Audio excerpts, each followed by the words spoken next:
This morning's exploration of the power of Jedi meditation by exploring its counterpoint, which would be Sith meditation.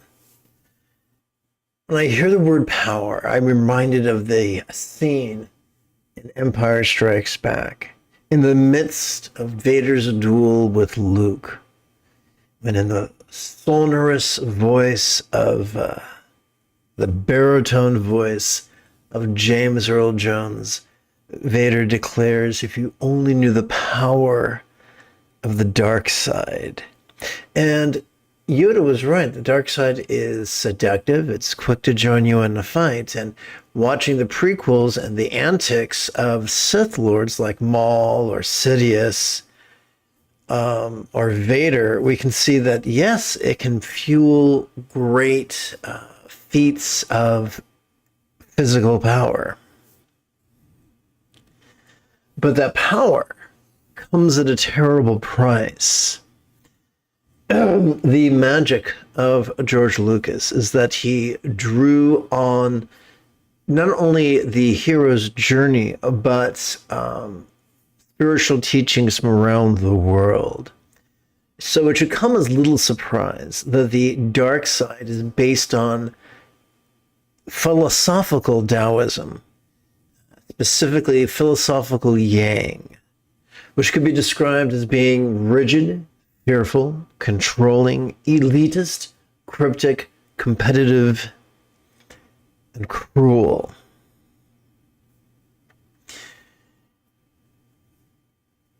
Yang energy, Yang mindset, Yang strategy is all about the goal. Suffering whatever it is you have, enduring whatever it is you have to suffer in order to get to your goal.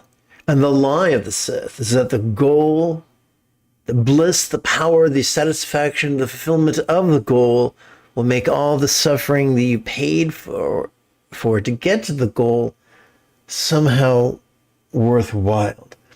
But in all of Star Wars literature, and all of Star Wars film and cartoon and television shows and novels and comic books, we have never seen a Sith Lord triumphant, satisfied, peaceful, content, and fulfilled. The path of being rigid, fearful, controlling, elitist, cryptic, competitive, and cruel can take you many places, but it can never take you to the same place the light side will take you. Over the past 3 decades, I've had the very good fortune to receive teachings and techniques from each sect of Buddhism.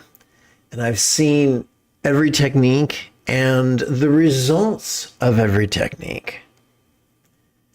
I've seen people who were all about the power of ritual, the power of visualization, the power of mantra, the power of concentration, the power of contemplation.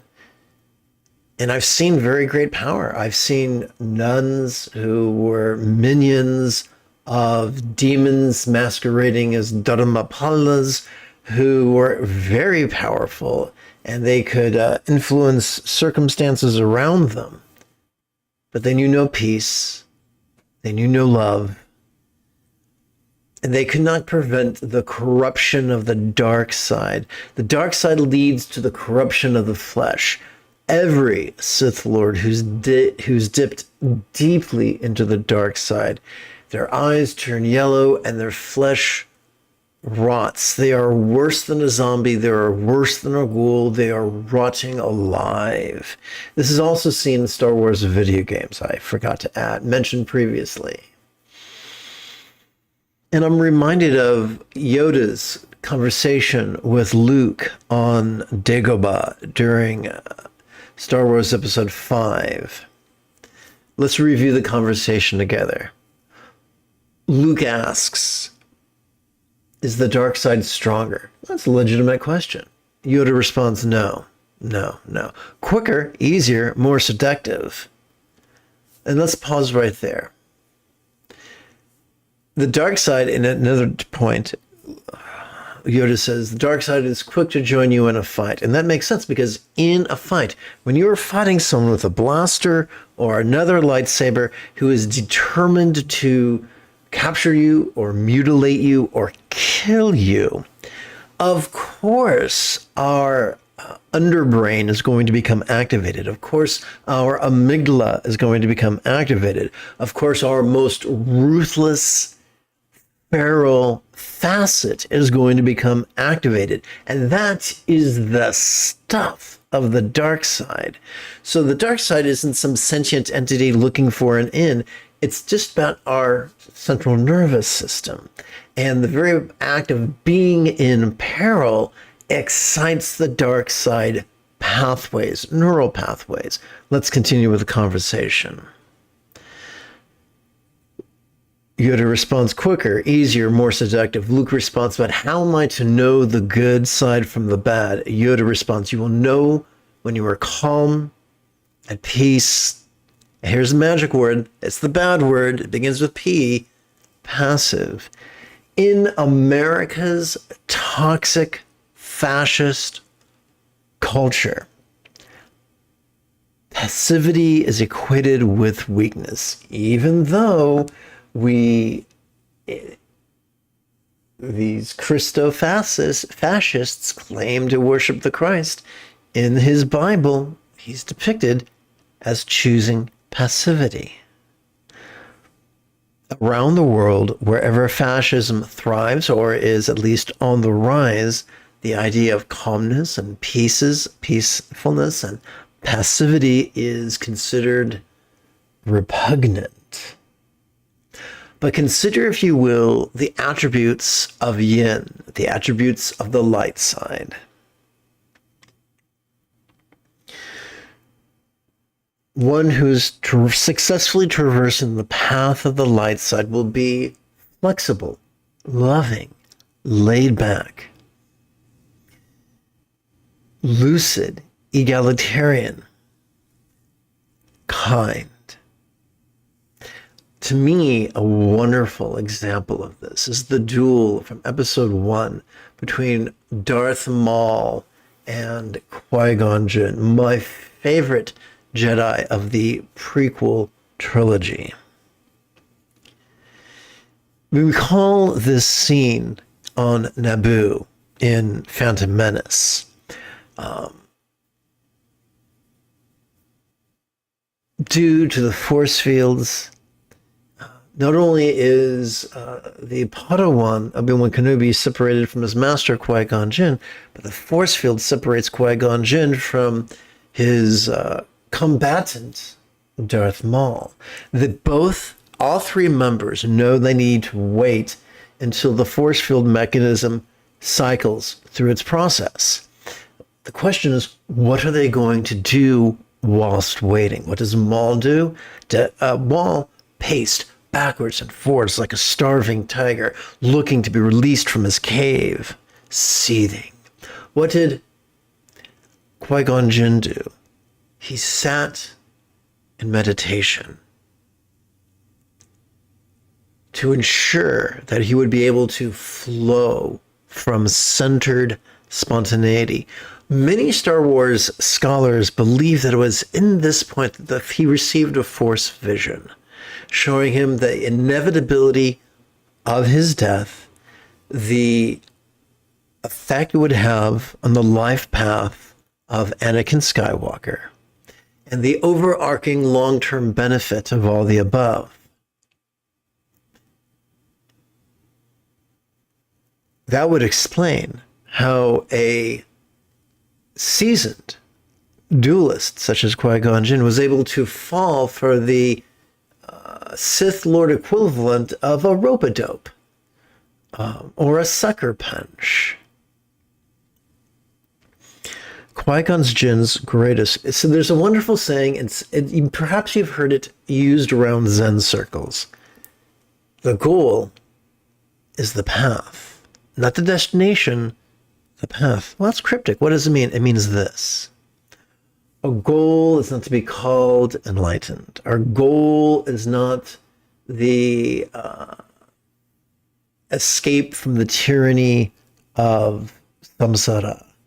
Our goal is to simply master the path, to master the path of mindfulness and meditation and empathy to the point where we practice them spontaneously, habitually, easily, and effectively. And that's it. Simply, we practice the path to get good at the path.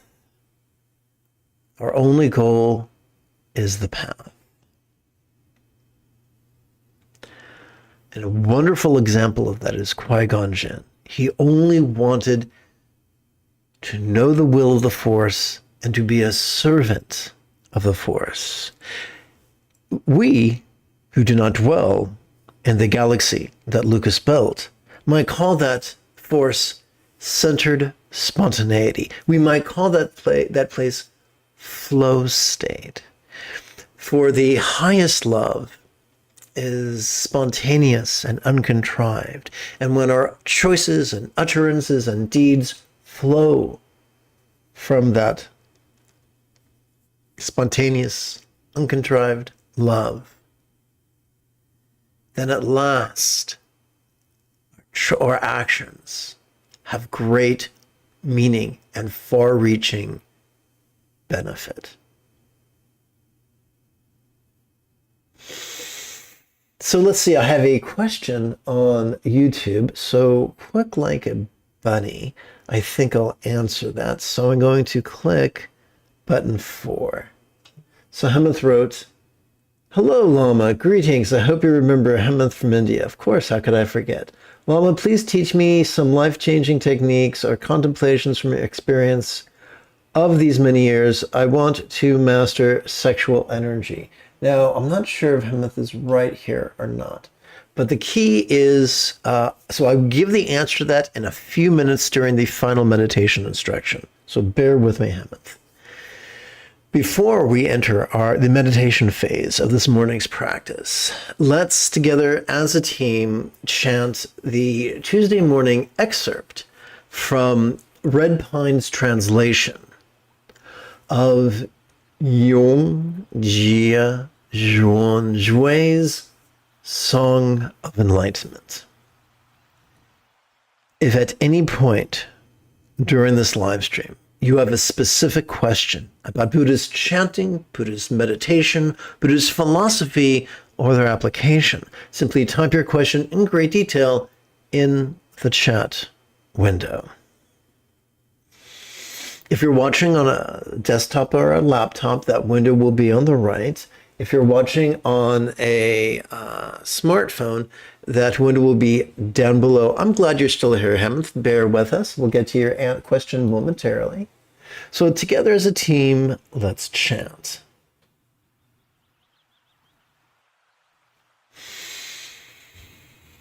Purify the 5 roots and acquire the 5 abilities. Only then will you know what cannot be measured. So the 5 roots in this case would be the 5 poisons, such as hating, craving, clinging, and this is going to go a long way. This is going to be involved in the answer of your question, Hemant. So the 5 poisons are hating, craving, clinging, competitiveness, and craving. My sequence was a bit messed up. So we have to understand about sexuality. I'm a big sci-fi geek, and so I'm going to give you a sci-fi reference. Back in the late 90s, was it late 90s? Yes, the late 90s, you may remember the movie Men in Black, the first one. Spoiler alert, it's been out for more than 20 years. There's a scene where a little old man turns out to be a robot, and his face opens up, and we see it's a control room with a little teeny alien pulling the levers, literally. That is a wonderful metaphor for our genes. Our genes pull at the most basic drives of our brain to ensure one thing and one thing only, that we as individuals will live long enough to procreate and ensure the maturation of our offspring. That is it. The primary goal of our genes is not peace, it's not fulfillment, it's not happiness, it's not being a good person. It's simply living long enough to procreate successfully. That's it. It's been said by someone much wiser than myself, whose name I forgot. I think it was said in the 70s, that biology only makes sense when seen through the lens of evolution and natural selection. So evolution, natural selection work this way. Evolution, there is a random mutation in the replication of our DNA. Natural selection, if that random mutation creates an advantage, then the odds are high that the organism will live long enough to procreate and therefore pass on that new altered trait. To the converse, if that random mutation is disadvantageous, then there is a heightened probability that it'll undermine the organism's ability to live long enough to successfully procreate, thus preventing the trait from being passed on. So there is no entity pulling the strings. It's just randomness and result of randomness, and the effect of the results of randomness upon procreation. It's very, very simple. When we look at our sex drive through this lens, it makes sense why our sex drive can sometimes pull us towards decisions that can be disastrous, towards decisions that can blow up our lives, our relationships, our family, our career, our very health.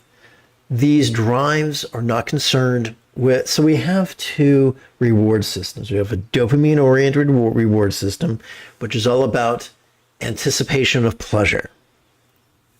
And we have an oxytocin-oriented reward system, which is all about fulfillment, healthy relationships, vocationally, recreationally, interpersonally, platonically, sexually, and the like. So it's all about relationship fulfillment for oxytocin. For dopamine, it's all about pleasure. They are warring mechanisms. When we are under the sway of our oxytocin-oriented reward system, we are more prone to have a fulfilling, peaceful life. When we are in the thrall of the dopamine-oriented reward system, we are most likely to go from disaster to disaster to disaster, to have a random, chaotic, tumultuous life with high highs and low lows.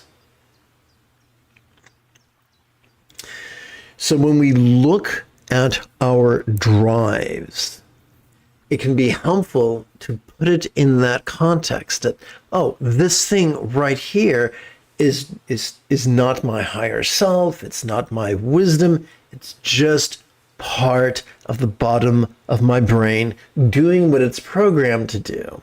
So the liberation that the Buddha offers us is not liberation from the presence of these drives. It's liberation from the tyranny of these drives. And this liberation is not bestowed upon us magically in response to a ritual or a mantra or some sort of a yoga. It is simply the result of using mindfulness and meditation correctly that we gain liberation from the tyranny of our destructive drives. Now let's return to this text. Purify the 5 roots and acquire the 5 abilities. So the process of mindfulness and meditation can be like cranking an old-fashioned coffee grinder. And so when we drop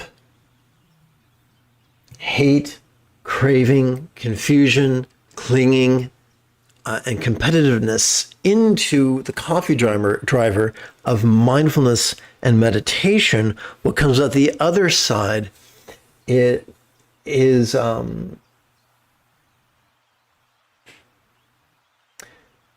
mirror-like wisdom, discerning wisdom, the wisdom of the basic space of all phenomena.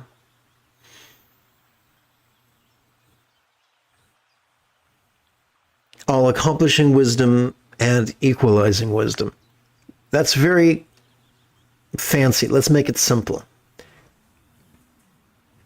The key to the liberation from the tyranny of our destructive impulses is simply found in the process of playing with the mindfulness and meditation that we will explore in to a deeper degree in just a few minutes. Let's continue with this morning's chanting. An image in a mirror is not hard to see, but try to grab the moon in the water. So,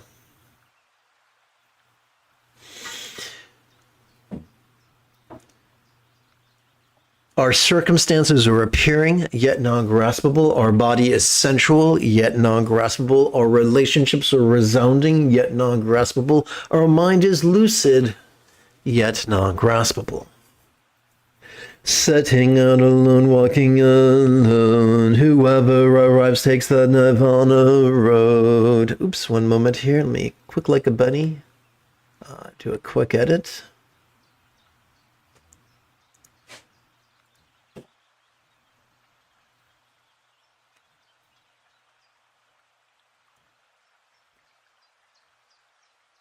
Aha.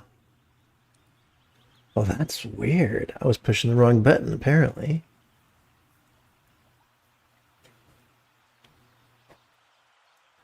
Okay. Copy.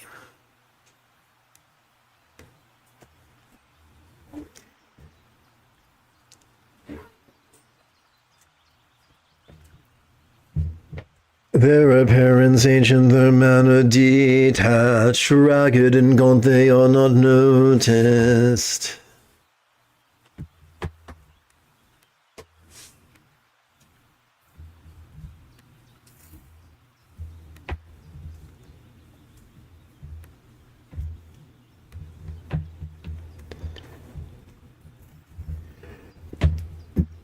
Disciples without means, they are called poor, poor in possessions but not in virtue.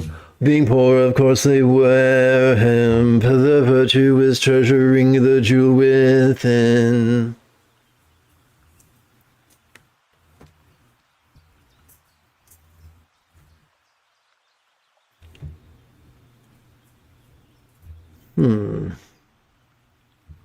This priceless jewel with inexhaustible uses, it never withholds what helps its help or response. The three bodies and four insights are all present within. The 8 freedoms and 6 powers all mark the mind.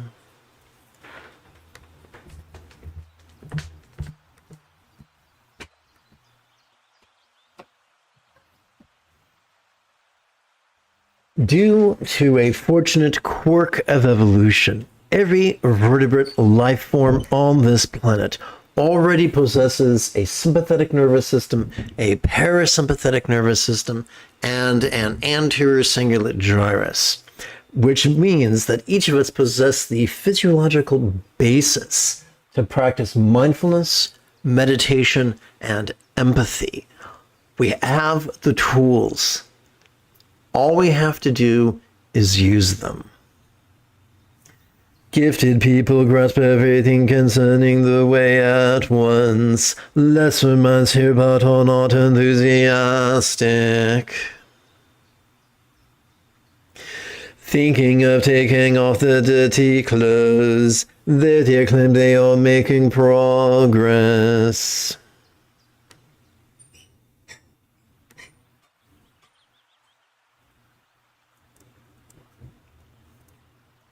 So taking off their dirty clothes definitely is a words thing. What it refers to is, it's referring to monks who only have 1 or 3 sets of robes, and they, many people want to disrobe and set aside their monastic robes and return to easier life of the laity.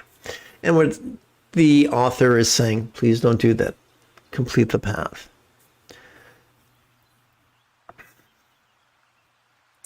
So we come now to the precipice of the actual meditation instruction.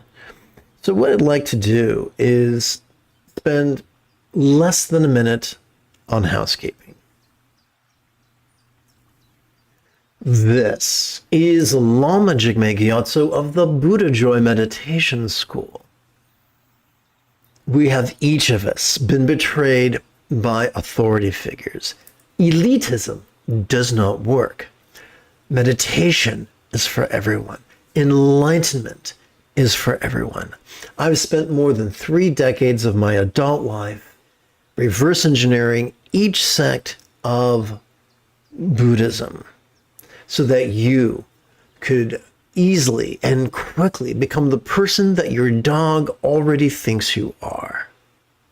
Welcome to Meditate Like a Jedi, which is made possible due to the generosity of viewers just like you.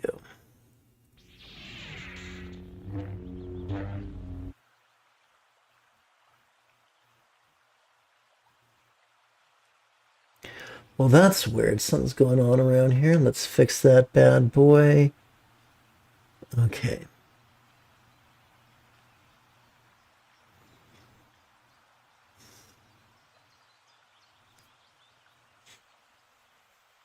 Together as a team, let us perform the concise recitations of empathetic bodhicitta and enthusiastic refuge. We'll begin with the triplet chant. May I liberate all beings from the tyranny of hate, engraving, and clinging, by relying on thee, Buddha's example, instructions, and students. So now we're going to practice a concise version of this known as, by using the bookend chant. May I liberate all beings by relying on the 3 jewels. May I liberate all beings by relying on the 3 jewels. May I liberate all beings by relying on the 3 jewels. And now we come to the actual meditation instruction. Mindfulness meditation are known by many names such as Zen, Proto-Zen, Chan, Dhyana, Mahamudra, Mahasandhi, Ati-Yoga, Dzogchen, and Trekcho. Let's see.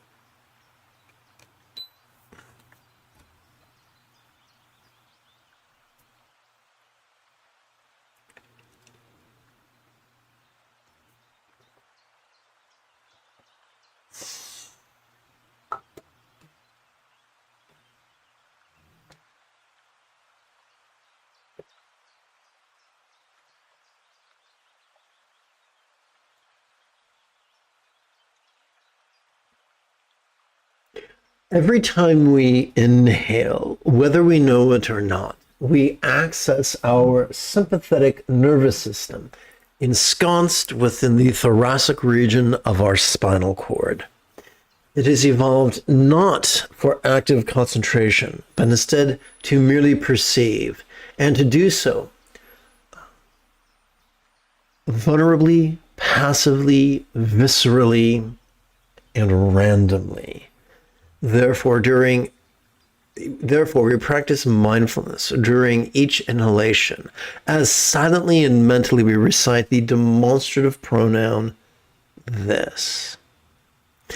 However, every time we exhale, whether we know it or not, we access the parasympathetic nervous system, ensconced within the lumbar and the cervical regions of our spinal cord, which has evolved to cause us to physically relax as well as mentally release. Therefore, we practice meditation during our exhalation as silently and mentally we recite the monosyllabic verb is.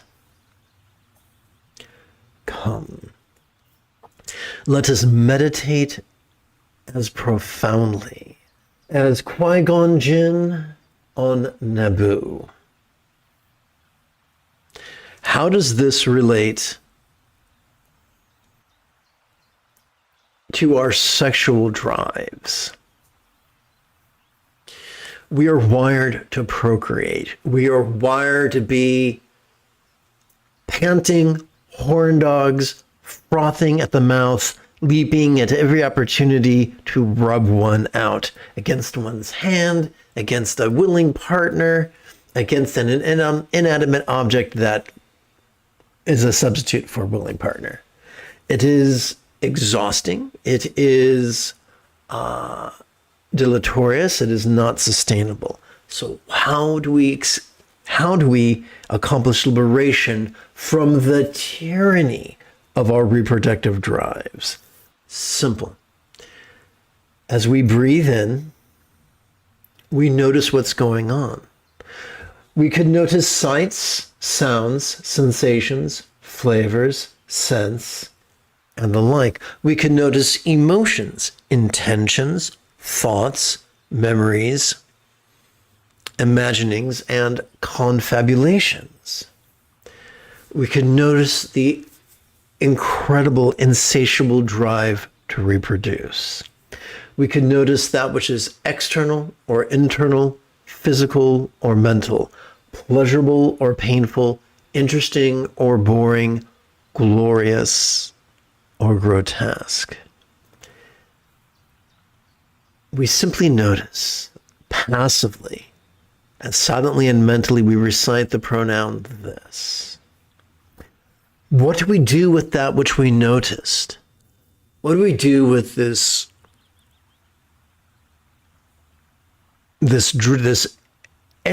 drive to reproduce that seems to crackle with energy, that seems to reverberate with a mind of its own? As we exhale, we physically relax, and we use that physical relaxation as a carrier wave upon which can flow mental release, like a surfer in the ocean off the coast of Hawaii. We can surf the carrier wave of physical relaxation. So all we're doing is silently and mentally reciting this and ease in harmony with our inhalation and our exhalation as we perceive and relax. That's it. The magic of the path is that it's a simple path. It can be mastered in 7 years, or 7 quarters, or 7 months, or 7 fortnights, or 7 weeks. It can even be mastered in 7 days. Together as a team, let us practice together right now.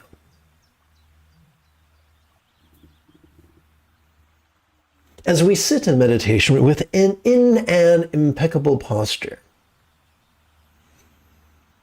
and the easiest posture to assume is the one depicted right here, with our leg in the quarter lotus position, with our legs, our shins basically parallel. We're not turning out from our knees, we're turning out from our hips.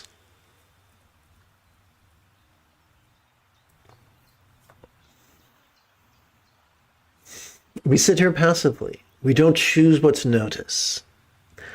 But eventually our body could remind us of its 5 favorite urges. Our job is not to repress, our job is not to scold, our job is not to minimize, rationalize, or indulge.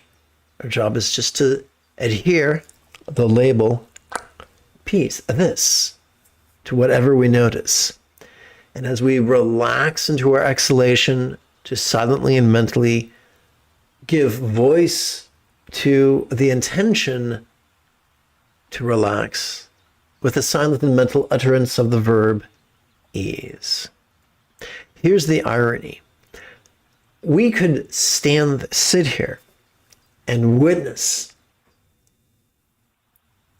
our lust raging, but persisting with this ease, inhalation, exhalation, observation, relaxation, won't make the lust go away. but it will make it manageable. It will transform it from a dire wolf featured in Game of Thrones to a teeny tiny Yorkshire Terrier.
I check for questions every 8 minutes or so.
When faced with destructive impulses, our job is not to be yang. Our job is not to be rigid, fearful, or controlling. Our job is to be flexible, loving, and laid back. Our job is not to be active, it is to be passive. So, the question arises, if we're passive before a destructive impulse, does that mean we'll give into it? Here's the irony. As we vulnerably notice as we breathe in, as we physically relax as we breathe out, The relaxation phase makes acting on our impulses an impossibility.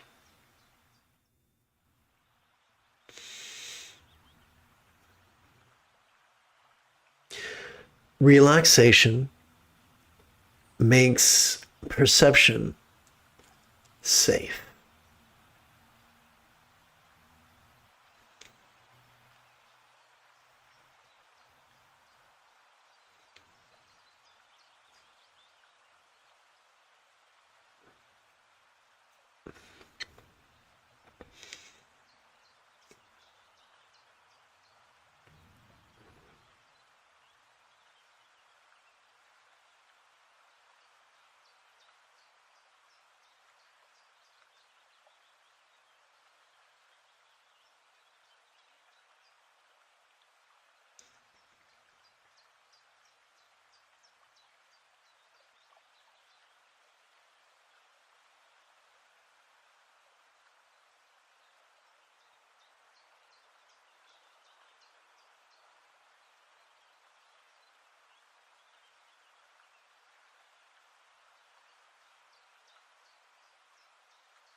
Why, thank you, Adrian. That's very kind of you to say.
Let us seal this morning's practice with a bit of the old chanting.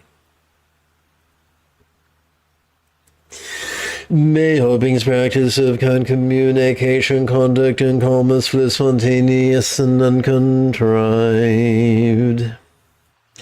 May everyone be free from misery. May everyone be happy. May no one be separated from the happiness. May everyone have balance from the tyranny of hating, craving, and clinging freed.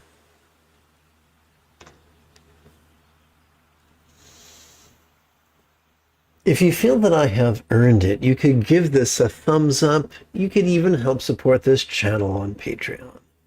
In approximately 2.5 hours, I would very much like to return to lead today's mid and second thought. In about 5.5, let me do the math here, in about 6.5 hours, I would love to return to lead today's afternoon group meditation. Until then, may you and yours be happy and healthy, and if you are as geeky as me, this is the way.